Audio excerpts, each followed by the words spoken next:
Order! Order! You are an incorrigible delinquent at times. Behave yourself, man!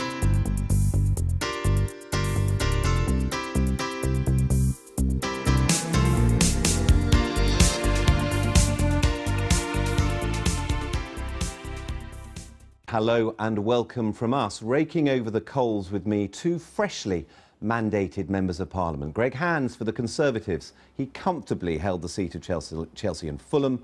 And Labour's Meg Hillier, who was secured another term in Hackney South and Shoreditch, scraping home with just 79% of the vote. You must be shattered, disappointed you didn't get to 80.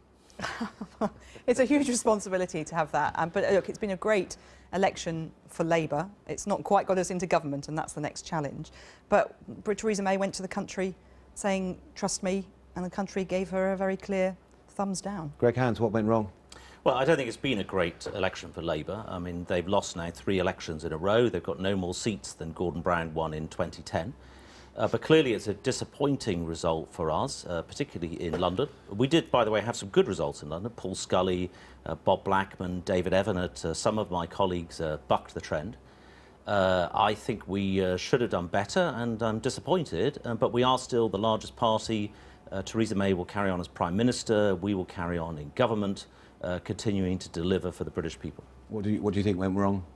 Well, I think 2 things. I think the election was very long. It's a very long campaign. Going for a snap election and then having a 7.5-week campaign probably didn't help. Because? Well, actually, I think a lot of that was probably you just got worse and worse reasons. as every week went by. Well, it just felt like a very, very long campaign, and a long campaign opens up some things that might otherwise not have happened. Secondly, how do you mean, sorry, on that? What gives a chance for people to have a look in detail at your leader and policies? No, I don't agree with that. But secondly, I think we needed to focus on the economy more, particularly on some of the economic choices. Clearly, the election was going to be dominated by 2 things, Brexit and the economy, and ultimately by security. That was perfectly explicable. I think we probably underplayed the economy. I don't think we really reminded people of the economic record that we had, and also some of the basic facts of the economy, that we're still running a budget deficit of £57 billion, that there isn't a lot of money available for free things, the sort of things that Jeremy Corbyn was offering in a completely uncosted way. I don't think that we've reminded people of the... Well, I was just going to say, Meg, what went right? Was it because you provided all these goodies? Well, certainly the manifesto did help, but actually people in my area and around London were fed up with austerity. They thought there is another way to do this. And what Labour and Jeremy Corbyn showed was there's hope for a different type of government, and that austerity, just for the sake of it as a policy, there was no hope at the end of the austerity tunnel, and Labour was offering a real alternative. I think that's what... And also, of course, a lot of young voters came our way. Let's look in a little more detail at what happened. Andrew Cryan has this. Labour Party, 34,000... What? Sheer disbelief, spontaneous dancing, and even tears of joy. Just 6 weeks ago, Labour were preparing to lose seats in London. But as Thursday night went on, it was win after win. The first big surprise in Battersea, where they managed to unseat Government Minister Jane Ellison. Now, last week, one of the few opinion polling companies who projected a hung Parliament said that Labour would win Battersea. It was met with some scepticism, including by people in the Labour Party. And the dire warnings from many of the party's MPs that under Jeremy Corbyn they'd be doomed, well, at least in London, they look very far out indeed. They won 55% of the vote and 2/3 of all seats. Less than a year ago, the mayor was one of those who wanted Corbyn out. What do you make of the exit poll? He wasn't in the mood for talking on Thursday, and indeed, could it be that his reputation as being a special type of winner has taken a dent? Last year, when Sadiq Khan won, it looked as if Sadiq Khan, as it were, was unique, had managed to do that. But now we see that the Labour Party as a whole, and actually 20 of the boroughs are Labour controlled, so perhaps Sadiq Khan's magic, as it was seen last year, is just Labour magic that's rubbed off on the mayor. I'd like to say thank you to my family, to my mum and to my wife. And that big Labour turnout was also on display in Croydon Central, where the Conservatives lost Minister for London, Gavin Barwell. We actually got more votes than last time. What went wrong is that the Labour Party did an amazing job of turning people out. Turnout was well up, and they turned out a whole load of voters that didn't vote last time. So in 2015, you'd knock on a door and a young person would come to the door and they'd say, oh, I'll go and get my mum. And I say, oh, are you voting? Oh, no, not bothered. This time, someone would come to the door and say, oh, I don't know how I'm voting, but my son's voting Labour. Once upon a time, London was a swing city. It voted much like the rest of the country did. But for the last 25 years, the Labour vote here has got stronger and stronger, to the point in this general election where the party almost dominates the capital. The question is why? Perhaps clues might be found in what's probably the most surprising result of this astonishing election: the Labour win in Kensington. Come on, Jeremy, it's time to take over. The seat with the highest average salary in the UK, coming in at over £140,000 a year. I know people here, they vote for social value and their, their morals, values, whatever you want to say, or values in its community. In a lot of this constituency, that's what they think about. How do we keep our neighbourhoods together and so on. But this seat is so associated with a certain type of Conservative that David Cameron and his closest allies were even nicknamed the Notting Hill set. So, when the Conservative Party replaced the Notting Hill set with Theresa May, could it be that they also lost a kind of link with London? This might not be the most normal place in the city by any stretch, but the fact that David Cameron and George Osborne at least lived here, well, does that mean they understood London in a way Theresa May never quite did? Or could it be that whoever's in charge, the Conservative brand in London, is simply tarnished? David Cameron still comes down the street for coffee. He's not necessarily warmly welcomed, actually, because of the mess that he brought with his vanity project of saying they were going to have a referendum. The Conservatives, though, were celebrating their success in London. The Conservatives last won a majority in London in 1992, some quarter of a century ago. If they ever want to win a comfortable majority in the country, let alone a landslide, they'll have to find a way to win back what's now more than ever a Labour city. Greg Hands, Notting Hill's George Osborne said this morning, you will have seen it and heard it, that Theresa May is a dead woman walking. Do you agree? No, I don't agree with that. I think Theresa May will carry on as Prime Minister. She's got the support of Conservative MPs, I believe, and we need to have her as Prime Minister to go forward from here. The Brexit talks start a week tomorrow, and we need to make sure we've got a steady government in place. Close colleague, of course. He was your boss for a while, wasn't he? I think you saw him on the lift a few minutes ago, did you, before coming on? What happened there? What did you say? Well, George is now doing a different job. He's the editor of the London Evening Standard and will give his view, to which, of course, he's perfectly entitled, but it's not necessarily a view with which I agree. But you asked, or your party asked Londoners to consider this as a question of leadership. That was the basis of the whole campaign. So what do you make and what do you say about her now and her style of leadership, given that Londoners certainly, and the country to an extent, have given their clear verdict? Well, Tim, you've got to remember that Conservatives are the largest party. It was a disappointment, but we did win the general election. Theresa May is the leader of the largest party in the House of Commons. It is quite normal for her to carry on as Prime Minister and to form a new government. I'm hoping there will be a couple of changes. I mentioned earlier, I think our message on the economy, needs to be stronger. We need to keep repeating our great economic successes of the last 7 years and to make sure that we continue pointing out to the British people that that job is not yet finished. We have a budget deficit in this country. We have to do a lot more to help working people. There's 3 million more working people in this country than there were in 2010.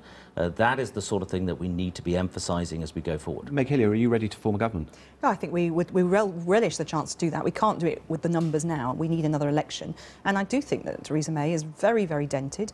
The idea, Greg, that the party, and it's united behind her, the airwaves have been full of MPs from your own party saying that they don't agree with what she's doing. And there's a sort of fragile attempt to keep it going until I think you can have a new leadership contest. But we say then you'd have another unelected Tory leader. So what are you saying? You think there'll be a leadership contest first? You're waiting for her to go and then there would be an election? Well, I think that's Who can tell? I mean, well, what would you like to see? What would you think? You're saying we're not in a position now to bring it on any time. We'd be ready any time. But I think realistically, from what Greg's saying and some of the mood music coming out of Tory central office, they're clearly trying to keep her in place until they really decide what they're going to do. Because it isn't. You haven't won, Greg. Two out of 3 of the last general elections, the Conservatives have been in and not won. You didn't win in 2010, and you didn't win this time round. So yes, you're in government, but you didn't actually win. But let me just say, but even given what you say, you're still the largest party in London, there are now 42 Labour-held seats out of 49 they hold, 42 with majorities over 15,000. Well, the 27 over 15,000, I think the other 15 over 10,000. There are virtually no marginals left. I mean, it's kind of, your brand is toxic in the capital. No, well, I don't agree with that, but I do think we need to look at why we didn't perform well in London. I think the third election in a row, London is the worst performing region. What about some answers immediately? You were involved in the campaign. Obviously, you know, you're well plugged in. What were the answers? Why didn't you do it this time? Well, I don't think our message was properly attuned for London. The fact is, if Jeremy Corbyn had become Prime Minister, which thankfully he isn't, if Jeremy Corbyn had become Prime Minister, London would have been punished the most out of anybody. But I want to hear why your message. Tell us, develop that thought. Why was your message? What was wrong? What was wrong about the way things were honed? Dreadful economic news that Corbyn would bring. Fine, brilliant. I'll let you allowed you to end that sentence. But what was responsible? Who was responsible for the message not being there and ideal and out there? Well, there's no point looking backwards at the campaign. It is. That's exactly what this programme's about. The Prime Minister's 2 Chiefs of Staff have resigned yesterday. What we do need to do is go forward. It was their fault. Two unelected special advisors. No, I'm not saying that, Tim. I'm saying that we do need to go forward from here. Think about how we can get a better message for London that will resonate right the way across London. We did actually get some good results in London. I mentioned earlier particular parts of London. But you know, you'll accept, I've given you a chance to say that. I think we wanted to try and dig a little bit deeper and try and understand, read the runes about why such an extraordinary play. In places like Putney, you know, Justine Greening, very narrow, only just won through 1,500 votes. She had a majority of 10,000. What is going on?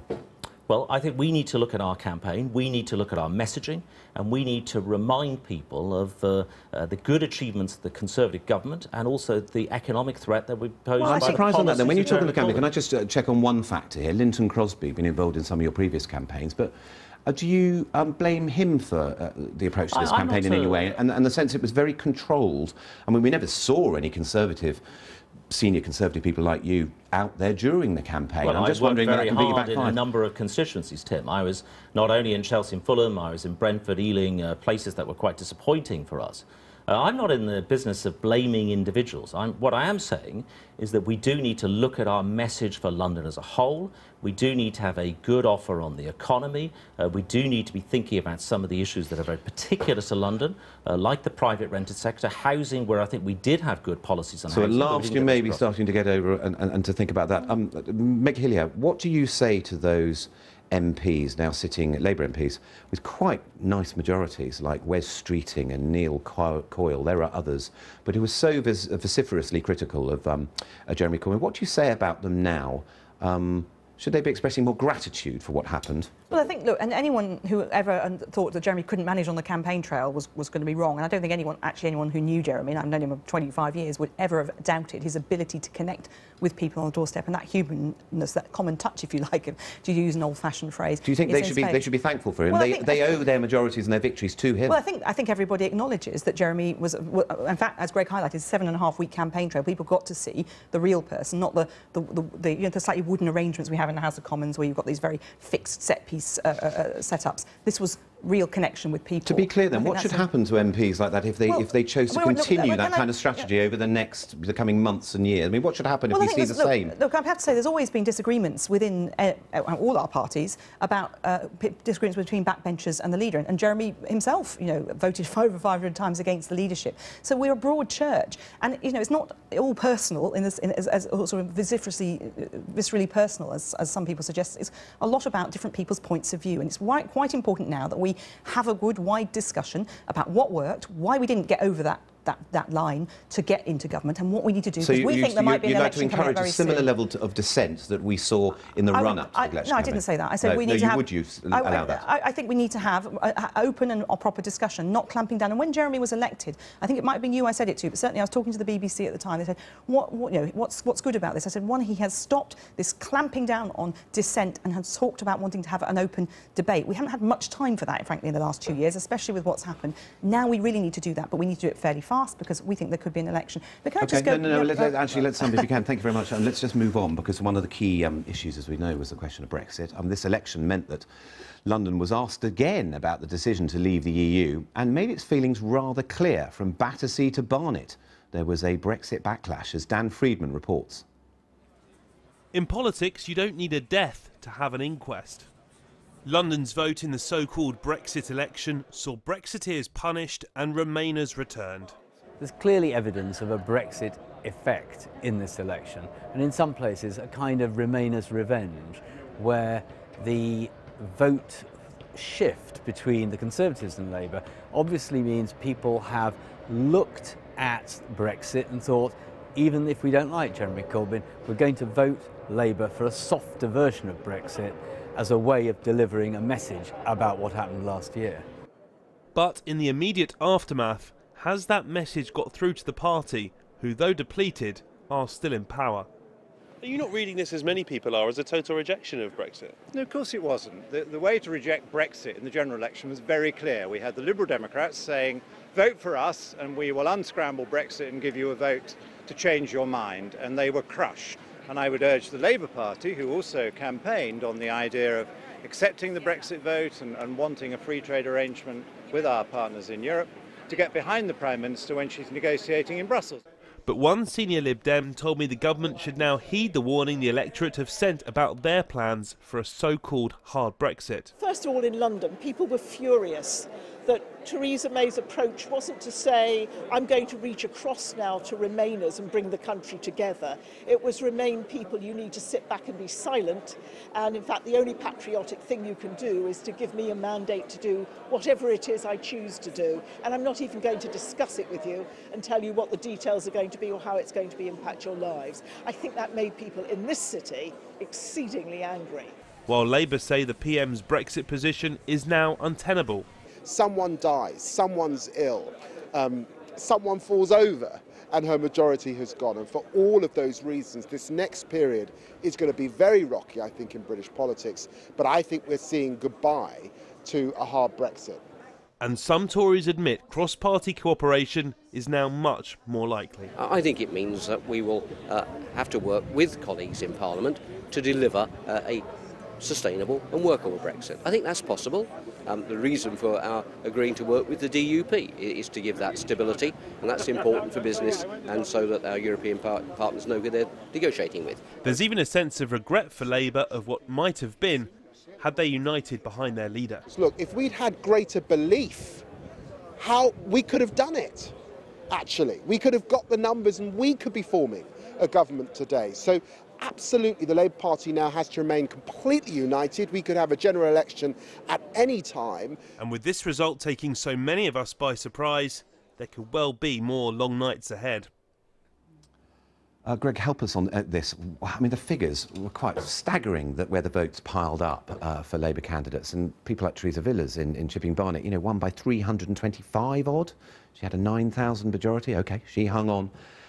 What were people saying about Brexit, and what you have got wrong about the presentation of the world of Brexit? Well, I think a lot depended on which part of London you were in. You mentioned Theresa Villiers and Chipping Barnet, but just next door, Matthew Offord and Mike Freer were Let me focus on the areas. Well. Let's focus on the areas, you know, not rather than the exceptions, the broad, you know, well, the broad areas. Why do you think they got Barnet seats were quite good for us? Why did they do it? Well, don't forget, London has got a very, very diverse population, very diverse set of constituencies. My constituency, Brexit, was an issue. It cost me votes in my constituency in Chelsea. What is it that they don't like about it, then? I think it was a number of people who don't want Brexit to happen. We can see that, but why? However, the Liberal Democrats, which was the party of Stop Brexit, don't forget, they had a terrible election result. They don't want Brexit to overall. happen, but why not? They had a terrible election Why don't overall. they Their want it to vote happen? share was down. They had I'm their second worst result in 50 years. Why don't they want Brexit to happen? Because I think there's some people who wanted to rerun last year's referendum. Why though? What is it that they don't like about the vision of Brexit in the capital? Well, I think that's obvious, Tim. There's some people who want Brexit to happen, and there's some who don't. And the ones who don't, however, because you've talked earlier a little bit about the failure to talk about the economy. I'm just wondering whether people actually didn't need to have you talking about the economy. They thought, we know what's going to happen to the economy when we get Brexit. No, the fact is, it was a national referendum. And we all, I think the Labour Party policy was not dissimilar to recognise the fact there was a national referendum delivering a national result. In Battersea, just to help reinforce this, in Battersea, Labour hardly campaigned in Battersea. You lost Battersea. Labour campained extensively. Heavily Remain era. I'm just saying, why did people not like? What do they not like about Brexit and your presentation of it? Well, OK, but this is going back to the referendum from last year. Yeah? In actual fact, the big rejection of the one party that stood on a specific kind of stop Brexit, reverse Brexit, have a second referendum platform. So I don't think it was the same thing as people saying that. So you don't accept. So will you? Do you think there needs to be a different style about trying to explain what Brexit is going to mean for London? Do you want to see a softening of the approach on immigration? Well, do you want to guarantee a little bit more access to the government? I'm just wondering. All of these things were always going to be very important in that negotiation. Migration was going to be an important factor, the City of London, financial services, the importance of the London economy, passporting, all of these things were always going to be an important part of that negotiation, which starts just a week tomorrow. Meg Hillier, what would you like to see as a clear message, I would have thought, in London about immigration and access to the single market? Do you want Labour's policy to continue as it is? Well, access to the single market is absolutely a fundamental that's got to happen. And I think, Greg has been very dismissive there. Let me ask you, we haven't running ahead. Would you like to see Labour's position change in any way now on Brexit, given what London has signalled pretty firmly? Well, I certainly think that access to the single market is the starting point. We then need to look very closely at how immigration is going to work, because we need people to come into this country. We still don't have the skills base to fill those gaps, and just to close the door on that would be incredible. We've also got a lot of Europeans do you think who are you could very, very afford to take a slightly looser view about immigration? I would like to see that, and I'm not privy to those conversations. I'm not on the front bench, but I think we do need to see that. And we had a real anger in my constituency and around London. Europeans very upset on the doorstep, a number of whom have become citizens and voted, a number of young people who felt that the decision was taken away from them when the referendum happened. And for Greg to say, oh, if some of these people just want to stay and dismiss Remainers like that is exactly the problem that the Tories had. And that's one of the... Well, that is not fair. 17% of my constituency are EU nationals. My wife is an EU national. I listen, I talk to EU nationals and talk to my constituents all the time. I'm not saying you don't, but your party. What I am saying is that the party that stood for the total rejection of Brexit did not score well in London. The Labour Party position on Brexit is not in the time we have, every time we have left, you are the Chief Secretary of the Treasury currently. I mean, you're waiting to hear. You may hear. Currently the Minister for International Trade. You may hear today what role is being offered, if indeed a role is being offered. Presumably you'd accept it. Would there be any kind of conditions or advice you'd be offering to the leader about which way you'd like her to take Brexit? Well, I think the party needs to be united. I think we need to get the best possible deal. The economy will be a key part of that. Jobs and London and the importance of the London economy. So there need to be more stress. You're with Philip Hammond on that. There needs to be much more stress and focus on. I don't think there is this division that you're talking about, Tim. What there is unity and making sure we get the best possible deal for the UK in those negotiations which start quite soon. But the public doesn't have a clue what was on the table. No, that isn't true. And that's one of the things that really laid out in the election. Very clearly laid out. The Conservative Party, the Conservative government, as still just about is, has not laid out clearly what Brexit would mean, and that really played very badly with people in this election. It's one of the reasons they voted the way they did. Meg Hillier, Greg Hans, thanks so much for being with us. I've been getting away with it all my